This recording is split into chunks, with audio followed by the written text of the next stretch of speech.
amazed on this pass. She actually tumbles very low to the ground, even considering her height. Head's very close to the floor there. This is a really pretty pass. She does 2 whip overs, through to a double twist, punch front. That was probably her best pass of the routine.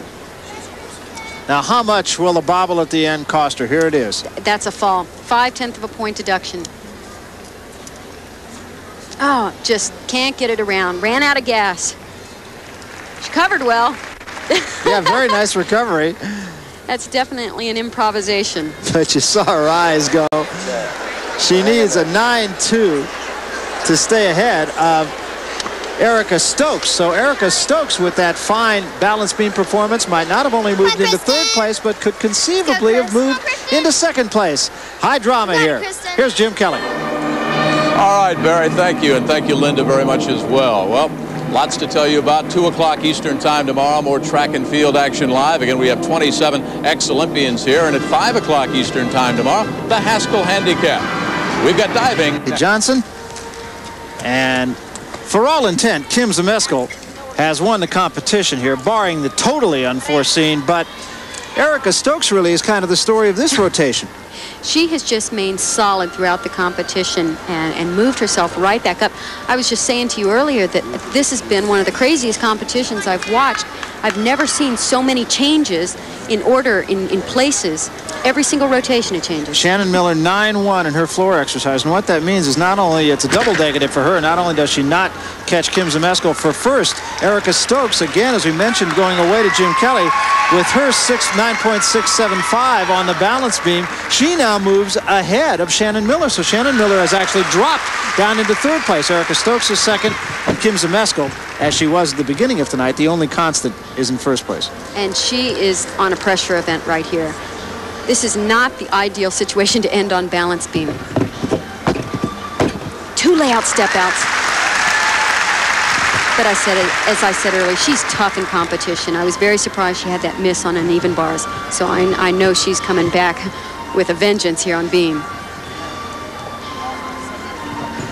Difficult task coming off and having to forget a misfortune not that long ago and coming up to what has to be considered your hardest event. Two leaps in a row. That's her gymnastics series. She's moving quite well right now. She only needs an 8.885 to win on balance beam. But you never know what's going to happen on beam.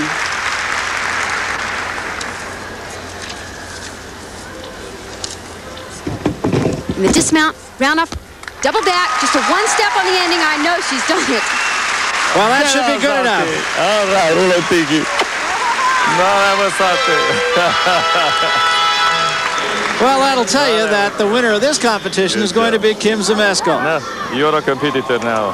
She draws the plaudits of her coach, Bella Caroli, and Bella Caroli's troops, as we might have expected, have done a tremendous job today. So Zmeskal wins it, and Erica Stokes right now is 2nd. Zmeskal, Jim, was on the beam. You got it. Thank you, Barry, and thank you, Kathy Johnson. My apologies to Kathy. I called her Linda on that last toss down to Barry.